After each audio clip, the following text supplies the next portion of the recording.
आज हम लोग देखेंगे 2022 का इन्वर्टर एसी इंस्टॉलेशन का 8 पॉइंट गाइडलाइन। सबसे पहले हम लोग इंडोर यूनिट का बेस प्लेट बैठाएंगे और जब इंडोर यूनिट का बेस प्लेट जब लोकेट करेंगे तो 100% हम लोगों को ये वाटर लेवल से देखना है और उसके हिसाब से लगाना है। जब हम लोग इंडोर यूनिट लगाएंगे, बेस प्लेट भी जब बैठाएंगे, तो एक चीज़ हमेशा याद रखना है कि इंडोर यूनिट का जो टॉप जो है वहाँ से लेके ऊपर का कोई फॉल सीलिंग हो या सीलिंग हो, उसके बीच में मिनिमम 8 इंच का गैप होना चाहिए। राइट साइड में 1.5 फीट गैप होगा, जैसे अभी यहाँ पे देख रहे हैं आप लोग 18 इंचेस। लेफ्ट साइड में 6 इंचेस होना चाहिए, जैसे अभी देख रहे हैं आप लोग 6 इंचेस है। और नीचे से 7 फीट होना चाहिए। उसके साथ साथ हम लोगों को ये भी याद रखना है कि कितना स्क्वायर फीट के लिए हम लोग कितना टन एसी सजेस्ट करेंगे।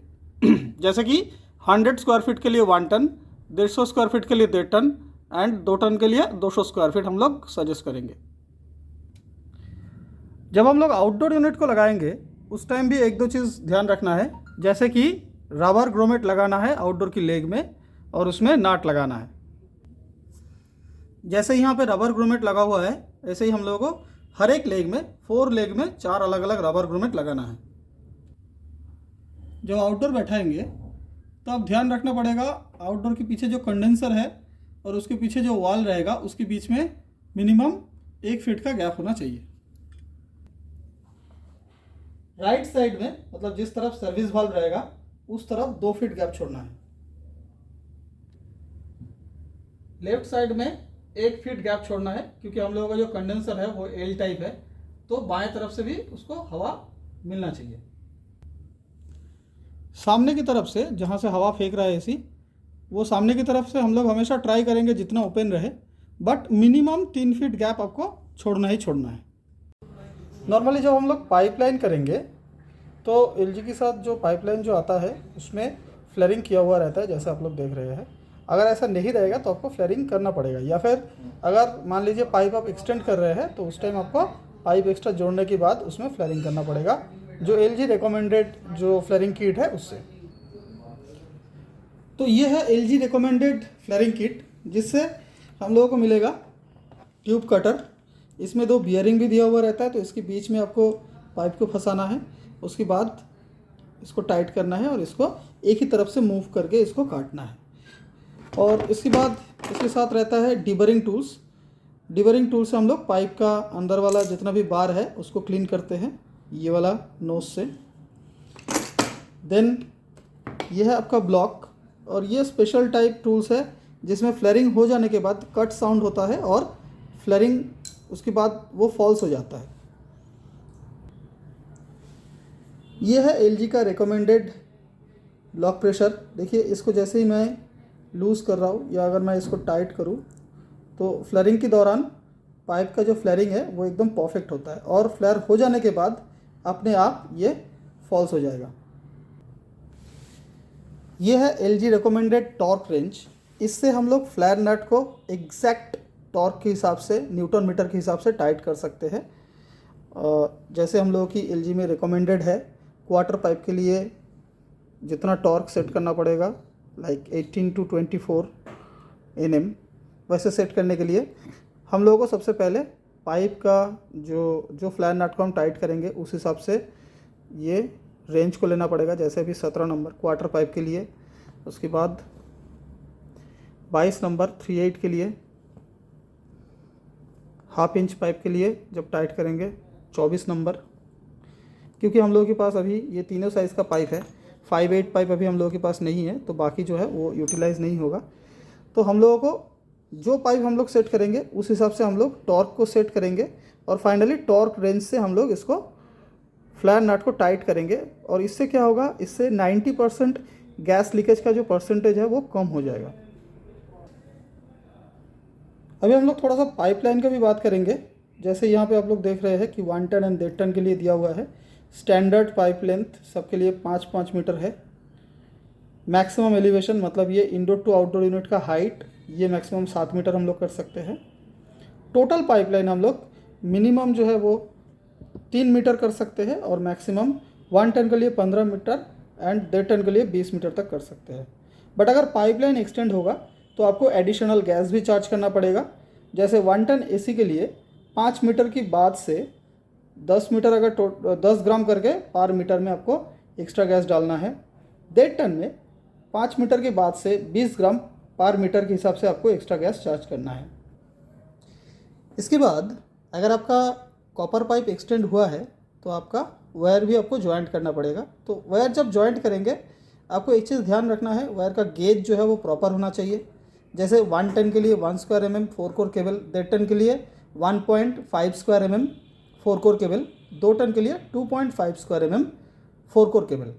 बट उसको जब जॉइंट करेंगे थोड़ा ध्यान रखिएगा कि जो गैप है हर एक जॉइंट के बीच में, जैसे अभी देखिए यहाँ पे जैसे काटा हुआ है, हर एक जॉइंट के बीच में आप लोग अगर देखेंगे तो हर एक के बीच में 1-1 इंच का गैप है।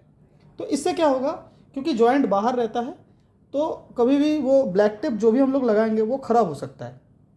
लेकिन अगर डिस्टेंस पे है तो कभी भी शॉर्ट सर्किट होने का चांसेस नहीं रहेगा। इसके बाद आते हैं पाइपलाइन के ऊपर रैपिंग। तो रैपिंग जब कीजिएगा हमेशा याद रखिएगा, रैपिंग का काम है बस इंसुलेशन फोम को बाहर का धूप पानी ये सब से बचाना। ये कोई इंसुलेशन का काम नहीं करता है। तो इसीलिए कभी भी इसको बहुत ज़्यादा खींच के उसको मत कीजिएगा, उसको बस हल्का से पाइप के ऊपर लपेट दीजिएगा। और इसका देखिए यहाँ पे देखिए ये कभी भी यहाँ पे बेंड नहीं हो गया है, ठीक है। ऐसे मत कीजिएगा कि ये एकदम दब गया, तो फिर क्या होगा, कॉपर पाइप का जो चिलिंग इफेक्ट है वो बाहर आ जाएगा और इसके ऊपर स्वेटिंग हो सकता है। और एक चीज़ याद रखना पड़ेगा हम लोगों को, हमेशा हम लोग जब रैपिंग करेंगे तो इंडोर टू आउटडोर की तरफ रैपिंग करते हुए जाएंगे। ये पोर्शन बहुत इंपॉर्टेंट है। जब हम लोग का आउटडोर यूनिट ऊपर लगा हुआ है और इंडोर यूनिट नीचे है, उस टाइम पाइपलाइन जैसे ही इंडोर में अंदर जाता है तो उस टाइम हम लोग हमेशा कभी कभी ऐसे डायरेक्ट डाल देते हैं, जो कि गलत है। इससे क्या होगा, बारिश का पानी अंदर आ सकता है। तो हमेशा आपको ऐसे यहाँ पे एक यू बेंड करके फिर अंदर डालना है। अब इंस्टॉलेशन हो जाने के बाद, पाइपलाइन फ्लेयरिंग वगैरह टाइट हो जाने के बाद हम लोगों को लीक टेस्ट करना है। नाइट्रोजन से 150 psi तक डालना है और डाल के हमको लीक टेस्ट करना है। 4 पॉइंट पे बेसिकली लीक टेस्ट करना होता है। इंडोर का 2 फ्लैर नट और आउटडोर का 2 फ्लैर नट, बिकॉज बाकी आउटडोर के अंदर मशीन में गैस रहता है और इंडोर के अंदर जब हम लोग इंडोर का जब डेड नट खोलते हैं तो उसके अंदर भी गैस था। तो इसीलिए इंडोर यूनिट में पूरा कॉयल में चेक करने का ज़रूरत नहीं है और आउटडोर में भी ज़रूरत नहीं है। 4 फ्लैर नट से लीक टेस्ट करने से ही हो जाएगा। लीक टेस्ट हो जाने के बाद हम लोगों को वैक्यूम करना पड़ेगा। वैक्यूम करने के लिए सबसे पहले आपके पास एक ऐसे मैनिफोल्ड गेज होना चाहिए, या तो फिर मैनिफोल्ड गेज अगर नहीं है तो आपके पास R32 का प्रेशर मापने के लिए प्रॉपर गेज होना चाहिए, जिसमें 2 अलग अलग मुंह रहे और एक हैंड शटर वाल्व भी रहे। उसमें हम लोगों को कहाँ पे कनेक्ट करना है, एक चार्जिंग पाइप को आपको कनेक्ट करना है मशीन का, जहाँ पे हम लोग यहाँ पे जब जो पॉइंट रहता है यहाँ पे कनेक्ट करेंगे एक चार्जिंग पाइप को। उसी को हम लोग मैनिफोल्ड गेज की एक पॉइंट पे करेंगे और मिडिल जो कॉमन पॉइंट है वहाँ से एक चार्जिंग पाइप को हम कनेक्ट करना है हम लोगों को। ये देखिए हम लोगों का जो वैक्यूम पंप है इसमें।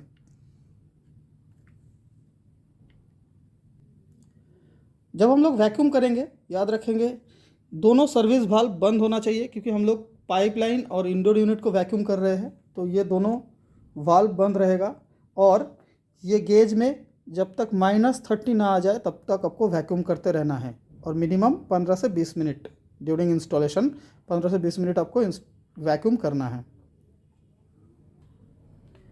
अब वैक्यूम हो जाने के बाद आपको मैनिफोल्ड गेज का जो हैंड शटर वाल्व है उसको बंद कर देना है और वैक्यूम पंप को भी बंद कर देना है। और उसके बाद 5 मिनट तक जो मैनिफोल्ड गेज का जो निडल है, जो कांटा है, उसको ध्यान से देखते रहना है कि वो माइनस से जो प्रेशर है वो फिर प्लस की तरफ जा रहा है कि नहीं। अगर वो प्लस की तरफ जा रहा है इसका मतलब है मशीन में फर्दर कहीं ना कहीं पे लीकेज है। जब फाइनली इंस्टॉलेशन हो जाए उस टाइम मशीन में आपको पावर देना है और मशीन को टेस्ट रन में चलाना है। टेस्ट रन में चलाने के लिए मशीन में पावर दीजिए। उसके बाद इसका जो मैनुअल स्विच है इसको 3 से लेकर 6 सेकंड प्रेस करके रखिए। मशीन में एक बीप साउंड होगा तो उसको छोड़ देना है और डिस्प्ले में ALO लिख के आएगा। ऐसे कंडीशन में मशीन कंटिन्यू एक ही फ्रीक्वेंसी में 18 मिनट तक चलेगा। ऐसे मशीन को 10 मिनट तक चलने देना है और उसके बाद इसका SDS का रिपोर्ट लेना है। यह है LG AC smart diagnosis apps. इसको प्ले स्टोर से डाउनलोड करने के बाद इसको आपको वॉल माउंट AC में जाके ओके करना है। फिर यहाँ पे रिसीव वाला बटन को प्रेस करना है और जो आपका जो रिमोट है वो रिमोट में ये जो रूम टेम्परेचर जो बटन है इसके नीचे लिखा हुआ है डायग्नोसिस 5 सेकंड, इसको AC की तरफ करके 5 सेकंड प्रेस करना है। उससे पहले रिसीव प्रेस करना है। अभी मैंने इसको रूम टेम्परेचर बटन को AC की तरफ करके 5 सेकंड प्रेस कर दिया।